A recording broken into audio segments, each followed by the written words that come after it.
Hello Prep 1 students. هنتكلم النهاردة في lesson 4 عن الكيميكال بوندز.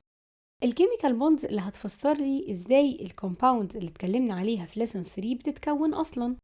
احنا قلنا ان الكومباوندز formed by combination أو combination of two or more elements. وسألنا نفسنا سؤال وقتها، هو ازاي أصلا بيحصل الكومبينيشن ما بين الاليمنتس وبعضها؟ ففي lesson 4 النهاردة هنجاوب مع بعض على السؤال ده. في البداية كده محتاجين نفتكر مع بعض الملعب بتاع كرة القدم واللعيبة والناس اللي هتقعد على الكراسي ومش هتشارك في الكيميكال رياكشن. فاكرين قلنا وقتها ايه؟ قلنا ان في 6 elements they will not participate in chemical reaction due to completeness of their outermost energy level with electrons. مين هم ال 6 elements دول؟ هم النوبل جازز. ليه مش هيعملوا شير في الكيميكال رياكشن؟ علشان هما they are stable. يعني ايه stable؟ ان ال last energy level filled completely with electrons with 8 electrons except طبعا الهيليوم اللي الاوتر موست بتاعه فيه 2 electrons، وده طبعا علشان الكي ليفل اصلا saturated with 2 electrons فهو من النوبل جازز. طيب يعني الاتومز دي مش هتعمل بوند خالص؟ لا، their atoms do not bond under normal conditions with each others or with other elements. يعني ولا هيعملوا بوند مع بعض ولا هيعملوا بوند مع الاليمنتس التانية.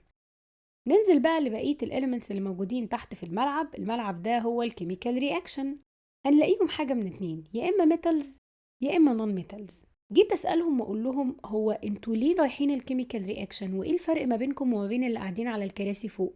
قالوا لي الفرق اللي ما بيننا وما بينهم إن ال outermost energy level of both metals and non-metals not filled completely with electrons. يعني ال outermost مش مليان على الآخر، وده اللي بيخليهم unstable وبيخليهم active elements. عشان كده ده السبب اللي هيخليهم يشاركوا في الكيميكال رياكشن. طيب احنا دلوقتي عايزين نعرف انتوا محتاجين ايه؟ يعني انتوا رايحين الكيميكال رياكشن علشان يحصل ايه؟ هدفكم ايه بقى من النزول في الكيميكال رياكشن؟ قالوا لي الهدف ان احنا عايزين نريتش او نقرب للإلكترون configuration of the nearest noble gas. تعالوا بقى ناخد مثال علشان نفهم بالظبط ايه اللي بيحصل. هنبدأ الأول مع الميتالز، فهناخد مثلا الصوديوم اتوم as an example. لو خدنا الصوديوم وعملنا له electronic configuration هنلاقي ان ال outermost energy level has 1 electron، وده السبب اللي مخليه ميتال. طيب هي كل الميتالز عندها في الاوتر موست 1؟ لا، الميتالز عندها less than 4. يعني اي element هلاقي فيه 1 او 2 او 3 electrons in the last energy level على طول الاليمنت ده يبقى ميتال. طيب الميتال ده عايز يعمل ايه؟ عايز يخلي الاوتر موست بتاعه شبه اقرب نوبل جاز ليه. عايز يبقى ستيبل، يعني هو نفسه يبقى مرتاح كده وقاعد على الكرسي زي الجماعه اللي فوق بتوع النوبل جازز، فعايز يقرب في الاستراكشر بتاع الالكترونيك كونفيجريشن بتاعه الاقرب نوبل جاز ليه. طيب النيرست نوبل جاز تو صوديوم هو النيون Na10، الالكترونيك كونفيجريشن بتاعه 28. فالاسهل بالنسبه للميتالز كلهم ان هم during the chemical reaction they tend to lose their valence electrons. يعني ايه؟ يعني الصوديوم اتوم دلوقتي اسهل حاجه بالنسبه لها تعملها انها تلوز الالكترون اللي موجود في اللاست انرجي ليفل ده، ولما هتعمل له لوز هي كده الالكترونيك كونفيجريشن بتاعها هيبقى شبه النيون، وده اقرب نوبل جاز ليها. احنا دلوقتي عندنا سؤالين مهمين. السؤال الاولاني، يعني ايه الاتوم تعمل لوز اصلا؟ يعني الالكترون ده بيروح فين؟ واحنا هنجاوب على السؤال ده بعد شويه. السؤال التاني، يا ترى بعد ما عملت لوز للإلكترون ده ينفع ننادي عليها ونقول صوديوم أتوم تاني؟ يعني ينفع نقول يبقى في الشكل ده بعد ما عملت لوز نقول لها صوديوم أتوم؟ الحقيقة إن إحنا مش هنعرف نقول لها أتوم، لأنها بعد ما عملت لوز للإلكترون ده النمبر اوف إلكترونز بقى less than number of protons، وإحنا أخدنا إن أي أتوم لازم تكون electrically neutral، يعني النمبر اوف protons equals to the number of electrons. فبعد اللوزنج دلوقتي مش هينفع اقول لها يا اتوم. طيب هننادي عليها نقول لها يا ايه؟ بما ان عدد البروتونز بعد اللوزنج بقى اكبر من الالكترونز فهنقول لها بوزيتيف ايون، هنسميها بوزيتيف ايون او كاتاين. نقول المعلومات دي تاني مع بعض بالراحه. الميتالز نازلين الكيميكال رياكشن رايحين الملعب علشان الاوتر موست او اللاست انرجي ليفل not filled completely as noble gases, so during the chemical reaction هما كل هدفهم إن هما يقربوا على قد ما يقدروا ويبقوا شكلهم شبه النوبل جازز. فالصوديوم اتوم هتعمل لوز للفالنس الكترون اللي عندها اللي موجود في اللاست انرجي ليفل ده، وبكده يبقى هي بقت شبه النوبل جاز. عندنا سؤالين مهمين، هو ازاي حصل لوزنج ده اللي هنجاوب عليه بعد شوية، لكن السؤال التاني after losing it will change، الاتوم دي مش هتبقى اتوم، هيبقى اسمها positive ion او كاتاين.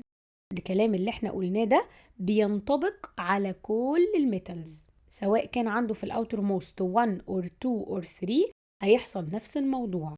طب انا افرق ازاي واعرف ازاي اذا كانت الاتوم دي عملت لوز ل1 او 2 او 3؟ قال لي ان لازم البوزيتيف ايون تعمل carrying لنمبر of positive charges equal to the number of the lost electrons. يعني الصوديوم اتوم في الحالة اللي قدامي دي عملت لوز ل1 الكترون، بعد ما تتحول لاين شكلها هيتغير شوية، هنكتب ان ايه صوديوم عادي جدا، لكن هنحط فوقيها كده هتشيل جنب راسها فوق كده positive charge عشان تقولي انا عملت لوز ل1 الكترون. طيب لو انا عندي element تاني وليكن اكس مثلا، الاكس ده عمل لوز ل2 الكترونز، يبقى شكله عامل ازاي؟ هيعمل carrying ل2 positive charges، هيشيل فوق كده جنب راسه علامتين positive، يبقى هو كده بيقول لي انا عملت لوز لانه بوزيتيف. طب عملت لوز لكام الكترون؟ ل2 الكترونز، لان انا شايل 2 positive charges. وكمان لو الاليمنت عمل لوز ل3 الكترونز when it changed into ion it will carry 3 positive charges. تمام كده احنا عرفنا اللي هيحصل مع الميتالز during the chemical reaction. تعالوا نروح للمجموعة التانية اللي هم النون ميتالز ونشوف هيحصل معاهم ايه. قالوا لي احنا زي الميتالز بالظبط، احنا عندنا نفس الهدف وعايزين الاوتر موست بتاعنا يبقى فيلد كومبليتلي، يعني عايزين نريتش الالكترون كونفيجريشن اوف ذا نيرست نوبل جاز. تعالوا ناخد مثال مع بعض. الكلورين اتوم فور ان اكزامبل اوف نون ميتالز عندها في الاوتر موست 7 الالكترونيك كونفيجريشن 287، يبقى عندها في الاوتر موست 7. عايزه تقرب للالكترون كونفيجريشن بتاع النيرست نوبل جاز، واقرب نوبل جاز للكلورين هو الارجون AR18 عشان الالكترون كونفيجريشن بتاعه 288. الاسهل بقى بالنسبه للنون ميتالز ان هم يعملوا عكس الميتالز، الميتالز عملوا لوز، النون ميتالز هيعملوا جين. So non-metal atoms tend to gain one or more electron according to their valencies. يعني لو عنده في الاوتر موست محتاج 1 يبقى هيعمل جين ل1، لو محتاج 2 هيعمل جين ل2، لو محتاج 3 هيعمل جين ل3، علشان احنا قلنا ان النون ميتالز الاوتر موست انرجي ليفل بتاعهم فيه 5 او 6 او 7، فهو يا اما هيحتاج 1 يا اما هيحتاج 2 يا اما هيحتاج 3. هو اصلا هيعمل جين منين؟ هيجيب الالكترون ده منين؟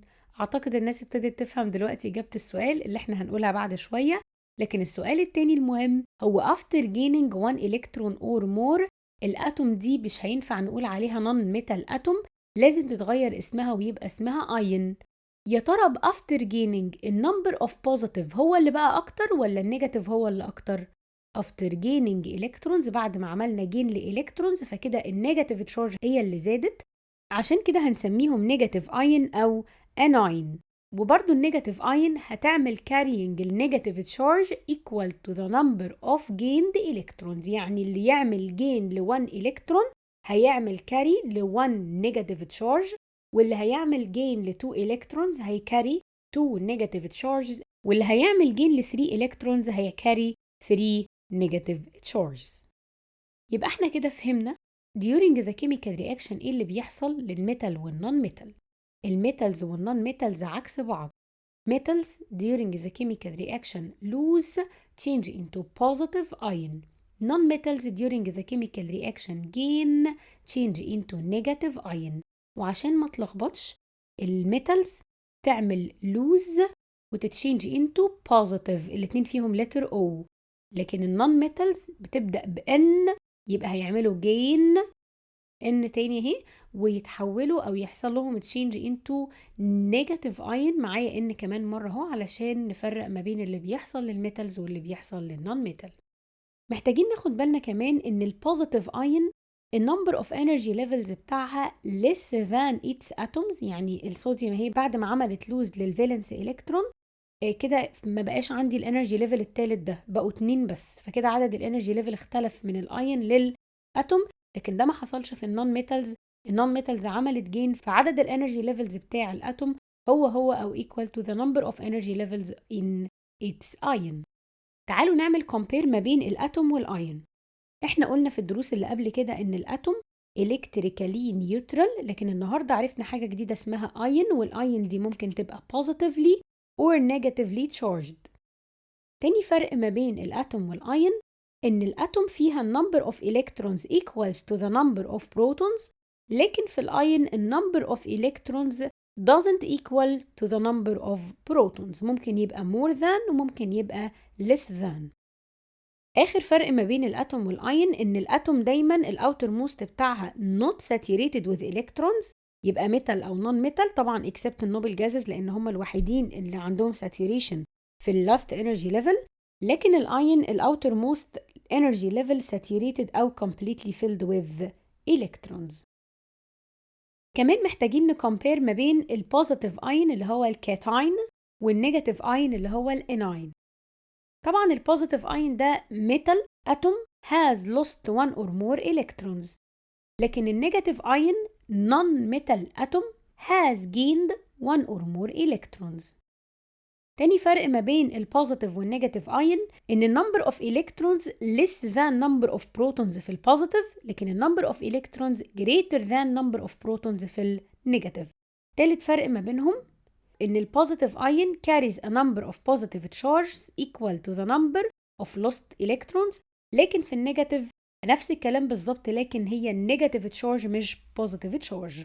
الفرق الرابع إن النمبر of energy levels في البوزيتيف اين بيبقى less than number of energy levels in its atom، لكن في النيجاتيف اين النمبر of energy levels بيبقى equal to number of energy levels in its atom. آخر فرق ما بين البوزيتيف اين والنيجاتيف اين إن البوزيتيف اين الإلكترون configuration بيبقى similar to الإلكترون configuration of nearest noble gas، ودايما النيرست نوبل جاز ده preceding it in the periodic table، يعني بعد ما بتعمل لوز فهي كده عدد الإلكترون بيقل فبتقرب للنوبل جاز اللي دايما بيكون قبلها في المودرن periodic table. لكن في النيجاتيف اين الإلكترون configuration عنده بيبقى similar للإلكترون configuration of the nearest noble gas اللي هو دايما بيفولو أو بيجي بعده في المودرن periodic table. يلا بينا بقى نجاوب على السؤال اللي سألناه من شوية، إنه إزاي الميتالز بتعمل لوز وبتلوز الإلكترون بيروح فين، وإزاي النون ميتال بتعمل جين وبتجين الإلكترون يعني بتجيبه منين. لو اتكلمنا عن التو اتومز اللي احنا اتكلمنا عليهم من شوية اللي هي الصوديوم والكلورين، هنلاقي إن الصوديوم الاوتر موست فيه 1 يبقى ده ميتال هيعمل لوز، الكلورين الاوتر موست فيه 7 يبقى ده نون ميتال هيعمل جين. فالاجابه بقت واضحه دلوقتي قدامنا ان اللوست الكترون باي صوديوم اتوم والجيند باي كلورين اتوم، يعني العدد الالكترونز اللي هتمشي من الميتال هي اللي هتروح للاتوم بتاعه النون ميتال، لان هي قاعده مستنيه تعمل جين للالكترونز دي. طيب الصوديوم اتوم after losing electron it will change into positive ion، والنون ميتال after gaining one electron it will change into negative ion. دايما البوزيتيف والنيجاتيف بيحصل ما بينهم electrostatic attraction، وده بيكون بوند اسمها ionic bond. يبقى ده الفيرست تايب اوف بوند، او ده النوع الاولاني من الكومبينيشن ما بين الاليمنتس وبعضها، بيحصل ما بين element واحد يكون ميتال والتاني يكون نون ميتال، عشان واحد يعمل لوز والتاني يعمل جين، واحد يتشينج البوزيتيف والتاني يبقى نيجاتيف ويحصل الاتراكشن ما بينهم فتتكون البوند الاولانيه اللي اسمها ايونيك بوند. مين هي الايونيك بوند؟ الايونيك بوند هي الالكتروستاتيك اتراكشن بتوين positive ion اللي هو الكاتاين and negative ion اللي هو الاناين forming an ionic compound molecule. يعني ال NaCl بعد ما قربوا لبعض كده وتكونت ما بينهم البوند هشاور عليه كده واقول ان ده This is an ionic compound molecule، يعني الموليكول ده ارتبط بشكل ان الايونيك بوند هي اللي ربطت ما بينهم فاسمه ionic compound. طب ليه سميناه ionic؟ عشان الاتراكشن بيحصل ما بين الايونز. حد هيسألني ويقول لي يعني هي كل مرة الميتاليك اتوم بتعمل لوز ل1 الناحية التانية النون ميتال اتوم هتعمل جين ل1؟ تعالوا ناخد مثال تاني علشان نفهم القصة دي بتحصل ازاي. عندي مثلا element زي المغنيسيوم Mg الالكترونيك configuration 2 8 2. وإليمنت زي الأكسجين O8 فالإلكترون configuration will be 2 6. نبص كده على المغنيسيوم. المغنيسيوم has 2 electrons so it is a metallic element so it will lose 2 electrons changing into positive magnesium ion ونحط عليه كده 2 positive charges. الأكسجين عشان عنده 6 electrons فهو non-metal هيعمل gain فال2 electrons lost by magnesium gained by oxygen والأكسجين في الحالة دي it will change into negative ion carrying 2 negative charges. عندي حاجة positive وحاجة negative حصل ما بينهم attraction وتكونت برضو ionic bond ما بينهم والموليكول ده بقى اسمه ionic compound molecule. عايزة أسألكوا سؤال، هل الايونيك كومباوند ده بعد ما اتكون ينفع نقول ان هو positive؟ طب نيجاتيف؟ طب نيوترال؟ نقول نسميه ايه؟ هل هو ريتشارج ولا هيبقى نيوترال؟ لا هو هيبقى نيوترال. ايه اللي هيخليه نيوترال؟ because the number of positive charges equals to the number of negative charges in it. يعني ايه؟ يعني الموليكول اللي قدامي ده في 2 بوزيتيف من المغنيسيوم قصادهم 2 نيجاتيف من الاكسجين فالاتنين مع بعض كده بقوا نيوترال. فبيجي لي سؤال هنا give reason يقول لي الايونيك compound is neutrally charged هقوله because the number of positive charges equal to the number of negative charges in it. دايما عدد البوزيتيف قد عدد النيجاتيف. تعالوا نروح نشوف الكلورين اتوم اللي هي النون ميتال. لو الاتوم اللي موجوده معاها هي الهيدروجين، اولا الهيدروجين الاوتر موست فيه 1. طيب هو كده ميتال ولا نون ميتال؟ اوعى نغلط ونقول ان هو ميتال. افتكر دايما ان الهيدروجين بالرغم من ان عنده 1 الكترون يعني less than 4 فانت على طول هتروح تقول ان هو ايه؟ ميتال. خلي بالك هو الهيدروجين is a gas والهيدروجين من النون ميتالز. طبعا احنا خدنا بالنا من القصه دي لما كنا بنتكلم عن الالكالاي ميتالز في جروب 1A. عرفنا ان في حد ساكن معاهم كده في العماره لكن ما ينفعش خالص نقول ان هو زيهم اللي هو الهيدروجين. فالهيدروجين اللي قدامي ده is non-metal ومعايا كمان كلورين اللي هو non-metal. طيب ايه اللي هيحصل؟ الهيدروجين عنده 1 وعايز يكمبليت اللاست انرجي ليفل عشان يبقى شبه النيرست نوبل جاز. اقرب نوبل جاز للهيدروجين هو الهيليوم He2. ده معناه ان الهيدروجين اتوم محتاج يعمل جين ل1 الكترون. هنروح عند الكلورين ونشوف هل الكلورين عنده الكترون يقدر يديه للهيدروجين ولا لا. لما رحنا للكلورين لقينا ان الاوتر موست فيه 7 هو كمان نون ميتال وهو كمان محتاج 1 الكترون. نعمل ايه في الحالة دي؟ الاتنين نون ميتالز واقفين جنب بعض each one of these atoms need 1 الكترون فهم فكروا ان احنا نعمل شير. يعني ايه نعمل شير؟ يعني الهيدروجين هي محتاجة 1 الكترون تعمل شير ب1 الكترون. الكلورين محتاجة قد ايه؟ 1 الكترون يلا نعمل شير ب1 الكترون. فافتر شيرنج الشير اللي هيحصل ما بينهم ده محتاجين ان هم يقربوا من بعض علشان يحصل شير ما بين الاتومز وبعضها. وطالما هيقربوا من بعض يبقى هتتكون ما بينهم بوند. البوند المرة دي مختلفة عن اللي احنا خدناها قبل كده لان البوند دي اسمها covalent bond. covalent bond الcovalent bond دي بتحصل ما بين 2 non metals. الاتنين بيبقوا non metals لان لو في واحد فيهم metal تبقى البوند دي ionic النوع الاولاني اللي احنا اتكلمنا عليه في السلايد اللي قبل كده. لكن دلوقتي انا بتكلم عن نوع مختلف تماما من البوند بيعتمد على الشيرنج. فنقول كده تاني الديفينيشن بتاع الكوفالنت بوند it occurs between two non-metal atoms by sharing electrons. يعني بتحصل ما بين non-metals واللي هيحصل فيها حاجة اسمها share.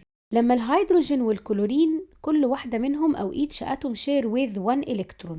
أولا عشان نعبر عن الكوفالنت بوند فاحنا بنعبر عنها بداش هنرسمها كده ما بين الهيدروجين والكلورين. أول ما نشوف الداش دي نعرف على طول إن احنا بنتكلم عن covalent bond. دي أول حاجة. تاني حاجة هل الإلكترونز اللي بقت موجودة في منطقة الشير ما بين الهيدروجين والكلورين دي هتفضل واقفة كده في النص ما بينهم؟ التو إلكترونز اللي موجودين في الشير أو في منطقة الشير دول هيبدأوا يتحركوا حوالين التو أتومز. يعني يتحرك حوالين الهيدروجين ويتحرك حوالين الكلورين. طيب آخر حاجة عايزين نخلي بالنا منها as each atom share with only 1 electron كل أتوم عملت شير ب1 إلكترون ده معناه إن البوند دي هيبقى اسمها single covalent bond. هو أنا ممكن البوند دي ما تبقاش سنجل وتبقى حاجة تانية غير السنجل؟ تعالوا نشوف كده مع بعض. لو أنا عندي 2 oxygen atoms، الأكسجين atom number 1 عندها في outermost 6 electrons so it is a non-metal so it needs 2 electrons، والأتوم التانية زيها بالظبط محتاجة 2 electrons. ففي الحالة دي هيعملوا إيه؟ as both of them are non-metals، بما إن الاتنين non-metals يبقى البوند على طول هتبقى covalent، يعني هيعملوا share.